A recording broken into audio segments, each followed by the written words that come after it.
Alive. Young man writes, Aaron, looking for asshole consulting video response regarding the below. I think I should be making more money for my age, but I'm on the fence about whether to job hunt or take an entrepreneurship venture.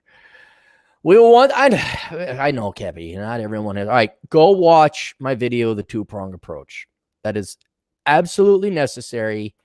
Every man has several part-time jobs in addition to the regular job. You are going to the gym. That's a part-time, mandatory, lifetime job. And then you are hustling on the side for some kind of entrepreneurial role.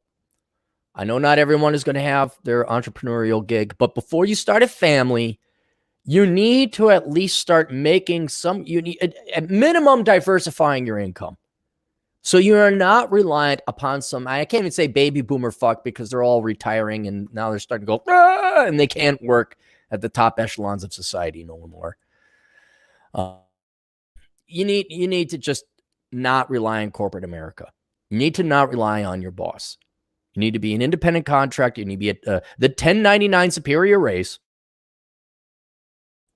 so that you have multiple streams of income. You have multiple clients. And if any time any one of these clients gets lippy with you, say, hey, let me shuffle you off to my colleague and associate, Chad Belkins, because he handles dickheads like you. I mean, he provides more of the tailored service you're looking for than what I can provide.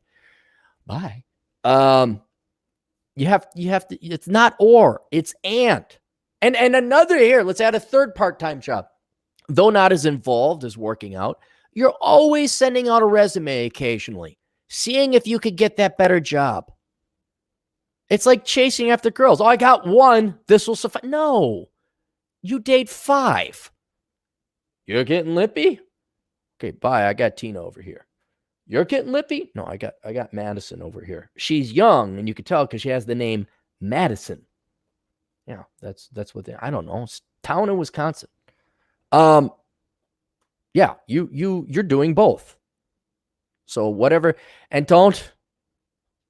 Okay, before we go into entrepreneurship, don't do something stupid. Well, I don't know what to do. That's what makes entrepreneurship so hard. Is you gotta find something to do. And it starts with looking for ideas and writing them down and evaluating them. Don't do drop shipping. There. Brilliant advice from the Carlson School of Management graduate. Don't do drop shipping. So whatever it is, I don't know what it's going to be within your realm. You have to. In my current position, I arrive and leave when I want, since most of it can be done remotely. Sounds great to me. My boss is friendly and oblivious. Ironically, I keep having recurring dreams about being fired despite current performance. I don't believe in dreams. Throw that out. Dude, you don't give that up. You don't. If you want to make more money, you're going to have to go. The way you get a raise at work is you go find another job, and then you say, hey, boss, I'm sorry, but I got to give you my 2 weeks notice. What? Well, I'd like, say, or you go, I'd like a raise. I need 30% more, boss.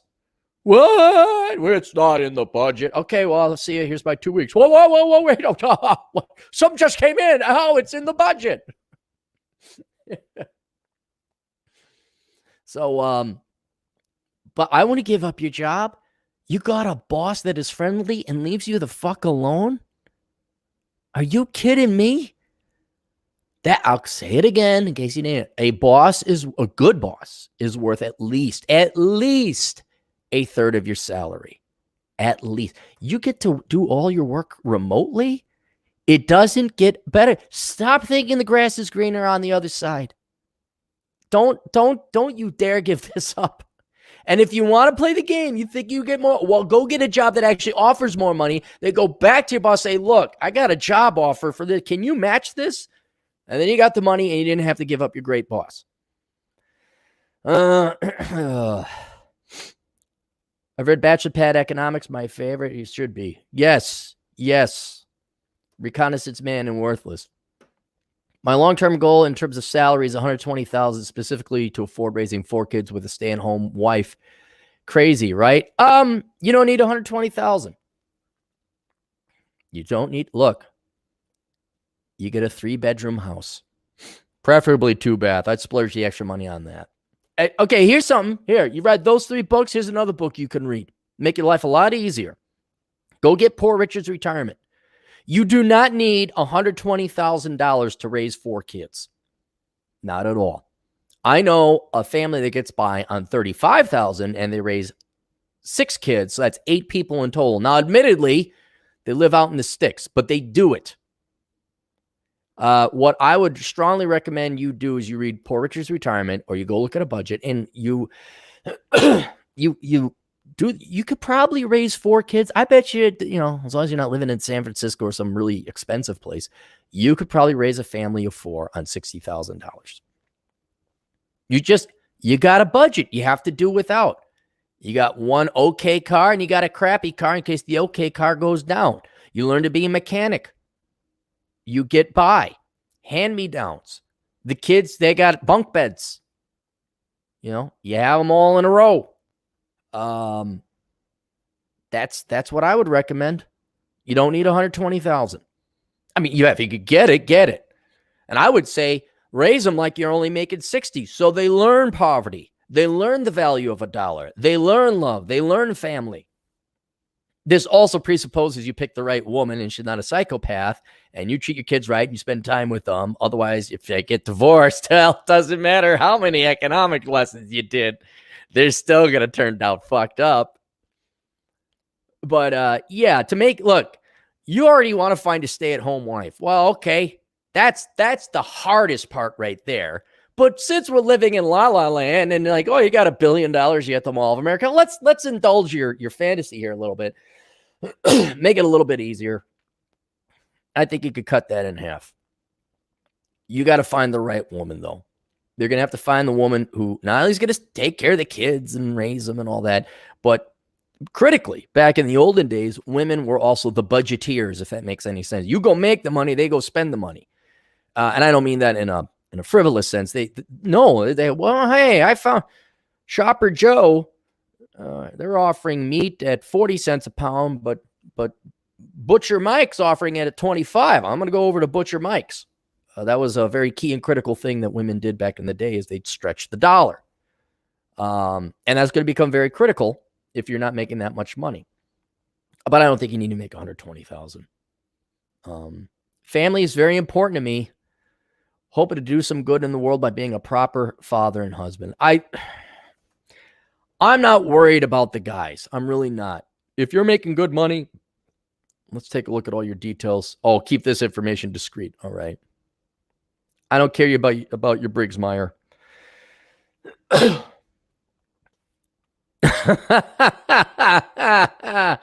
that master's degree for getting into white collar work? Oh, man.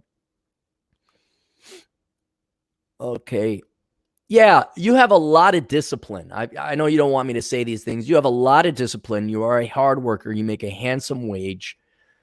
You are a catch. And this is what I'm finding more often than not, is that the guys are, a lot of guys are coming, I want a girl. It's like, yeah, but look at you. What girl wants you? You don't go to the girls store and buy a girl. They have to like you too, and you offer nothing. You offer something. You actually bring something to the table here. You are a quality man. The problem is with today's entitlement, you may not be enough, and I don't know what more you could do, frankly. I'd like to mention some of the details, but you want me to keep it discreet. But you're a good man on paper, let's just say anyway.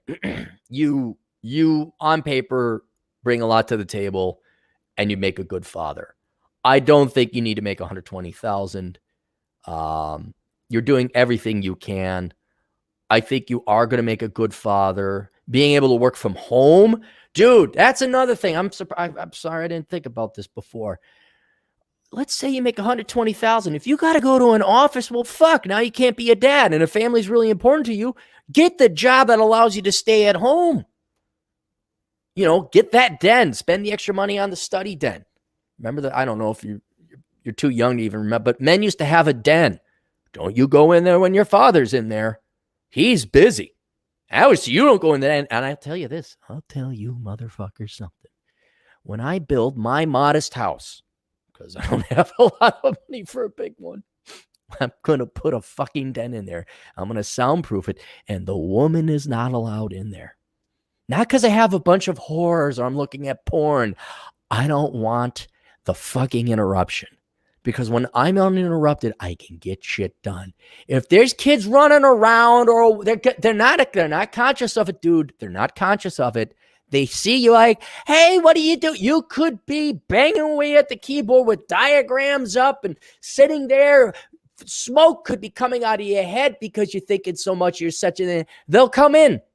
They'll interrupt. You'll be like, what? And then all that, you could have been that close to curing cancer, but it's all gone away because wifey poo wanted all, do you like the blue shoes or the red ones? The blue. Why? Kill you. Fucking kill you. I had the cure for cancer. Oh, are you busy? That's why you need a den. That's why you have to spend the extra money on a den, a soundproofed den. So you are the father. You come home. You work from home, but you're in your den. Don't you go in there when you're dog. By God, your lasers will shoot you if you get. You'll be a fried little child. Don't go in there when your father's there. And then you come out. And 2 hours, because you were allowed to focus. You got 8 hours of work done. Then you have the extra time to spend with your kids. I would put more emphasis on working from home if you want to be a family man. With a den. You need a den. Otherwise, kids fucking, you'll never get the work done. Have anti-wife and kids spray when they come. Oh, I can't. I want to say hi. I want to annoy dad. I want to ask him stupid, pointless. I can't get past this something. What did he spray? I can't get through it. I guess I'll go play. La, la, la, la, la, la. I guess I'll go with the red shoes. But what if there was the blue ones that were the best? I'm going to love my fucking dad. Just fucking sit and write and be left the fuck alone. To be an intercom. Aaron, someone's here. Fuck them. Busy. In den. Anyway, more importantly, getting back to your goals of being a father, that I would say is more important than I mean, you need a certain amount of money. 60,000, I think, would get you there with some very, very frugal budgeting.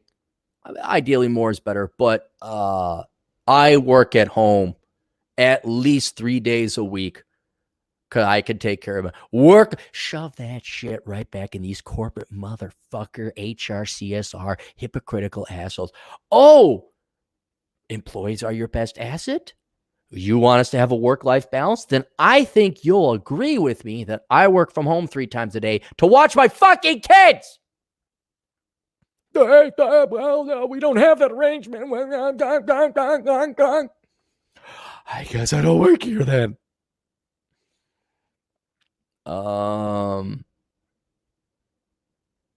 Yeah. So you work from home. Modest house, not this big ass house. Don't need a big ass house. Get out into a small town if you can work from home. See if you can work from. That's another thing. You don't have to have a big ass house in the burbs. Holy shit, the houses they're building in the burbs starting 450. You look at these houses, it's like you don't even have kids. What the fuck you need a 5-bedroom house for?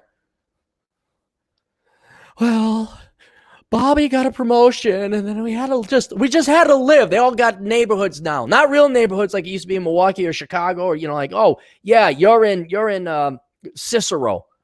Well, there's a distinct place called Cicero. No, we're in. It always starts with the Willows, the Pussy Farm, Breezing Acres. Fucking big ass houses. No one talks to each other. You don't even mow your own fucking yard. Do you know that now? They have these fucking developments now. You don't mow your own fucking yard. You can't be a real fucking man if you don't have that smell of gas and oil. You mixed up the mixture and it's burning all over the place. And the smell of cut grass and the wrong mixture of gas. And no, you kids can't do that. The HOA fees are only $600 a month. We don't have to do anything. All right, that's enough of me rambling. Maybe we should make sure there's no super chats. All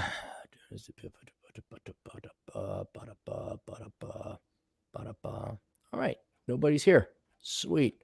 There you go, buddy. I think you'd be a good father because you have you got the heart and the soul, and you're willing to put in the effort for the kids. That's the final thing I was gonna say, dude. There's no way. I can't say there's no way.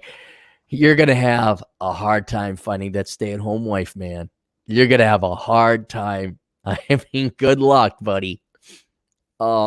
Actually, send me a picture. Email me a picture of you. I got a young gal that wants to be a stay-at-home wife. Maybe it'll work. Maybe it won't. I don't know. But it's just, in other words, you must prepare yourself psychologically that you will probably, I mean, there's a good chance, dude, a really good chance you're not going to find that gal and you're not going to have what you want. But that's life. You never get what you want, or you rarely get what you want. So I'm sorry about that, but you have to gird your loins and you have to gird your psychological loins for the very high chance that you are not going to find a stay-at-home wife. All right, there you go. All right, questions, answers, Asshole Consulting. Check out the links all below. Also, get the books, Worthless, Young Person's Indispensable Guide to Choosing the Right Major. Bachelor Pad Economics, the boobity-boo book that has a lot of fucking information because it's a thick. You know it's good if it's thick, said the woman. Reconnaissance Man, Figuring Out Where You Want to Live. This is Randy's book, Penn's Principle, How Basically Not to Get Me Too'd. But if you've ever lived in the past 30 years, you're fucked because no doubt you've made a dumbass approach to women. Here's my best of book, Best of Captain Capitalism, top shelf. Hang on, I'm moving the wrong thing. Fuck, it's the opposite. Curse of the High IQ for all you people who are tuning in because you're all really smart. And that's it. We'll see you kids later. Toodles.